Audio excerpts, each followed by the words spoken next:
Hello friends, welcome to my channel fit and flexible. मैं मनीषा कुबल आज आपको वेट लॉस के लिए थाली पीठ का आटा बनाकर दिखाऊंगी। थोड़ा अलग है, आप ज़रूर देखना ये मैं कैसे बनाती हूँ। चलो शुरुआत करते हैं। ये है बाजरा जिससे हम भाकरी बनाते हैं। ये छोटी वाली 2 कटोरी मैंने बाजरा लिया है। ज्वार भी मैंने 2 कटोरी लिया है। 1 कटोरी गेहूं का दलिया है। अगर आपके पास गेहूं है तो आप गेहूं डाल सकते हो। 1 कटोरी लेना है। उसके बाद नाचनी, रागी जिसे बोलते हैं, वो ये रागी है। साबूदाना मैंने यहाँ पे बारीक वाला छोटा वाला साबूदाना लिया है 1 कटोरी।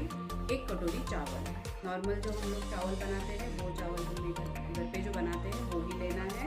उसके साथ साथ यहाँ पर मैंने चना लिया है जिसकी हम सब्जी बनाते हैं भिगोकर, वो वाला चना।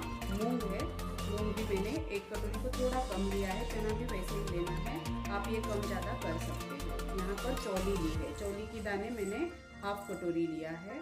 उड़द दाल 1/2 कटोरी, उड़द दाल 1/2 कटोरी, चना दाल और 1/2 कटोरी मटकी है जिससे हम सब्जी बनाते हैं, यानी कि जो मिसल पाव जो रहता है उसमें जो मटकी रहती है वो वाली ये मटकी है। इसके साथ साथ मैंने यहाँ पर आधी कटोरी मूंग दाल ली है और 1 कटोरी मैंने यहाँ पर धनिया लिया है। धनिया आप आपके टेस्ट के हिसाब से कम या ज़्यादा कर सकते हो। यहाँ पर 1/4 कटोरी मैंने जीरा लिया है, साबुत जीरा है। और 1 चम्मच मैंने यहाँ पर काली मिर्च ली है। वैसे ही 1 चम्मच मैंने यहाँ पर मेथी का दाना लिया है। अब इसके साथ साथ हमें कड़ी पत्ता भी बहुत सारा लेना है। अब हमें सारी चीज़ें 1 बाय 1 सेक लेनी है। कोई 2 मिनट, 3 मिनट या कोई 4 मिनट भी हम सेक सकते हैं। फर्स्ट हमें बाजरी लेनी है। ये जो ज्वारी और बाजरी का जो प्रमाण है वो हम कम ज़्यादा कर सकते हैं। देखो इसका अभी चेंज हो गया है और ये फूलने भी लगा है। जैसे इसके 1-2 दाने फूलने लगे हैं तो अब ये हमारा जो बाजरा है सेक के हो गया है। अब इसे हमें उतार लेना है। अब ये ज्वार हमने इसमें ऐड किया, इसे भी हमें अच्छे से भून देना है। इसका कलर चेंज होने तक हमें इसे भूनना है। लगभग 4 मिनट मैंने बाजरे को भून लिया था। ज्वारी भी सेक के हो गई है, 4 मिनट लगा है इसे सेकने के लिए। अब हम गेहूं का जो दलिया है उसे सेकेंगे।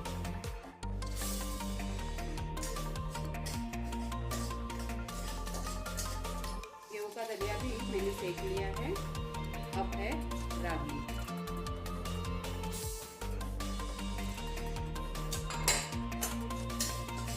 रागी को भी हमें 3 मिनट सेकना है। रागी भी मैंने सेक ली है। साबूदाना लेना है, लेकिन ये साबूदाना थोड़ा ज़्यादा है। मैंने बराबर 1/2 कटोरी लिया है, 1/2 से ये ज़्यादा था, बस 1/2 ही डालना है। बहुत ज़्यादा साबूदाना हमें इसमें ऐड नहीं करना है क्योंकि हम डाइट के लिए बना रहे हैं तो ये ज़्यादा स्टार्ची है, इसके लिए मैंने कम लिया है।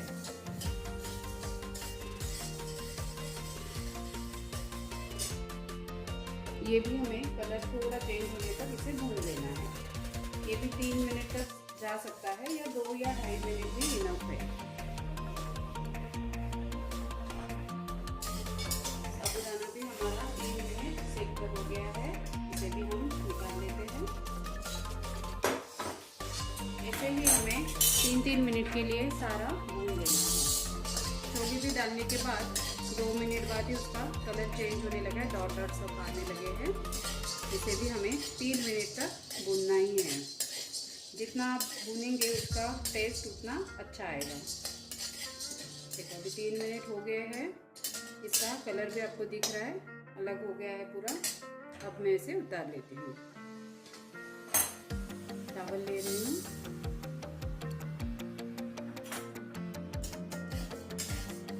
चावल का भी कलर चेंज होने तक हमें भून लेना है। चावल भी अच्छे से भून के हो चुका है। अब इसे भी हमें इसमें चने ऐड करने हैं। ये आप ज़्यादा ले सकते हैं क्योंकि ये प्रोटीन का सोर्स है। इसका भी कलर चेंज हो चुका है, अब इसे भी हम उतार लेते हैं। अब हम लेंगे, इसे भी 2 से 3 मिनट हमें रोस्ट कर लेना है। हमारा मूंग भी सेका हो गया है, इसे भी उतार लेंगे। और नेक्स्ट है चने की दाल।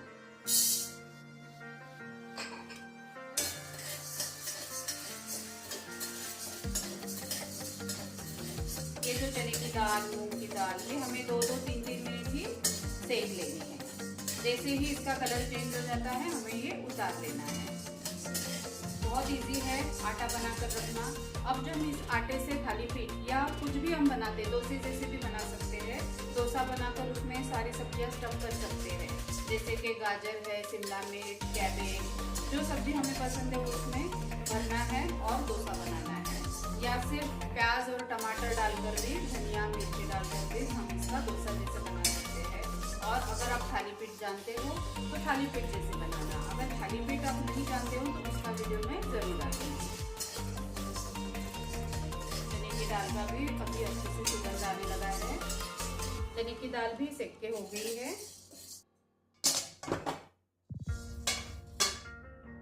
अब इसमें हम डालेंगे उड़द की दाल।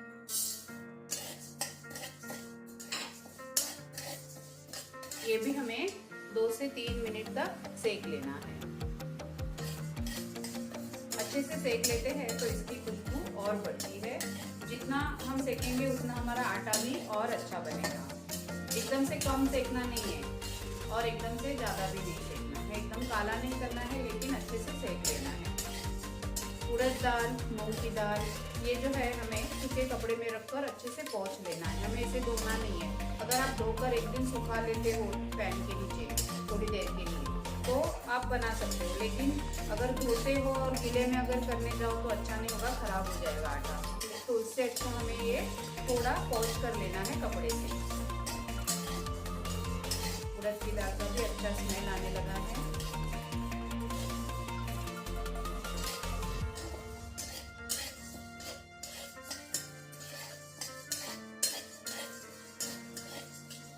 सेकते रहना है इसे।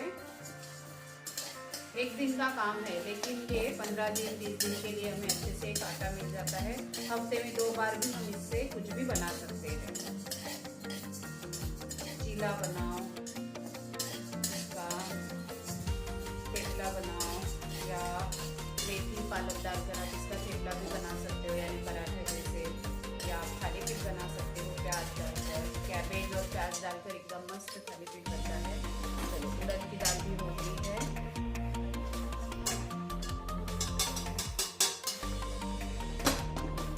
नेक्स्ट है हमारी मूंग की दाल।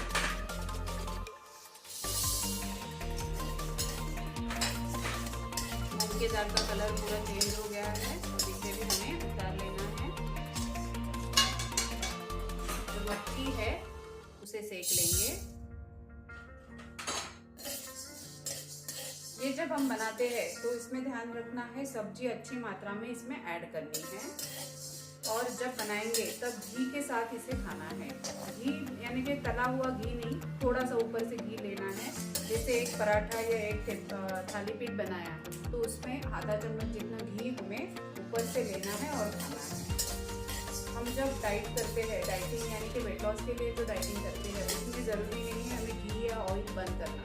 हमें लेना है, लेकिन करेक्ट मात्रा में लेना है, ना कम ना ज़्यादा। बहुत सारा डीप फ्राई नहीं खाना है और बहुत सारा कम भी नहीं खाना है। एकदम से कोई लोग अगर हम डाइट पे है तो पूरा बंद कर देते हैं, तो हमें किसी भी हालत में तेल या घी बंद नहीं करना है, हमारा नॉर्मल चालू रखना है। उसमें जैसे कि कोई शुगर बंद कर देता है, पूरा शुगर बंद कर देते हैं, ओके है, थोड़ा बहुत शुगर लेना है, क्योंकि हमें बचपन से अगर हैबिट है तो शुगर लेना है, लेकिन कंट्रोल रखना है पोर्शन पे। और एक दिन भर में 1 या 2 स्पून, दिन भर में 1 या 2 स्पून शुगर ओके है, उससे ज़्यादा हमें नहीं लेनी है। छोटी वाली स्पून जो हम शक्कर के इसमें रखते हैं वो वाला स्पून। चलो, हमारी मटकी भी अभी रोस्ट हो चुकी है, इसे भी हम उतारते हैं। कलर पूरा चेंज है। अभी मैं इसमें जो मेथी दाना है उसे रोस्ट करूँगी। कितने सारे लोग हैं जो थाली पीठ का या भाजनी का जो पीठ है वो बनाते हैं, उसको मेथी नहीं ऐड करते, मेथी या कड़ी पत्ता भी नहीं ऐड करते। तो हमें मेथी और कड़ी पत्ते पे ध्यान देना है। 1 चम्मच, 1.5 चम्मच, 2 चम्मच मेथी दाना हमें इसमें ऐड करना ही है और कड़ी पत्ता भी ऐड करना है। लेकिन कड़ी पत्ता हमें डायरेक्ट नहीं डालना है। तो ऐसे जैसे हम ये सब सेक रहे हैं उसी तरह कड़ी पत्ता को भी हमें अच्छे से रोस्ट कर देना है। अगर रोस्ट करते हैं तो उसका फ्लेवर भी बढ़ेगा और उसके साथ साथ वो पीसने के लिए भी अच्छा हो जाता है। देखो कलर पूरा चेंज है, अच्छे से रोस्ट होना ज़रूरी है ताकि इसका थोड़ा कड़वापन कम हो जाए। अब हमें लेना है धना। धना मैंने 1 कटोरी लिया है, उतना ही लेना है, इसमें हमें कम करने की ज़रूरत नहीं है। धनिया भी पूरा रोस्ट हो चुका है, कलर अच्छे से चेंज हो गया है, उसका स्मेल भी बहुत अच्छा आ रहा है। तो इसे भी डाल देते हैं। जीरा और जो काली मिर्च ली थी वो दोनों को एक साथ सेकना है। जीरा भी अच्छे से रोस्ट हो चुका है, इसे भी हमें उतार देना है। अब लास्ट में है कड़ी पत्ता। 1 कटोरी कड़ी पत्ता है, इसे अच्छे से क्रिस्पी होने तक हमें रोस्ट करना है। देखो कड़ी पत्ता भी अच्छे से हो गया है, अगर हाथ में लेते हैं पाउडर हो रही है, यानी कि अच्छे से रोस्ट हो चुका है। अब जलने लगा है, मैं इसे उतार लेती हूँ। देखो अब हमारी वेट लॉस थाली पीठ भाजनी रेडी है। अब हम इसका आटा बनाकर रख देंगे। अब नेक्स्ट वीडियो में इससे आपको वेट लॉस थाली पीठ बनाकर दिखाऊंगी। Bye, take care. अगर आपको मेरा ये वीडियो पसंद आए तो लाइक, शेयर और सब्सक्राइब ज़रूर करना। हाँ, कोई क्वेश्चन है तो आप ज़रूर पूछ सकते हो कमेंट बॉक्स में। बाय।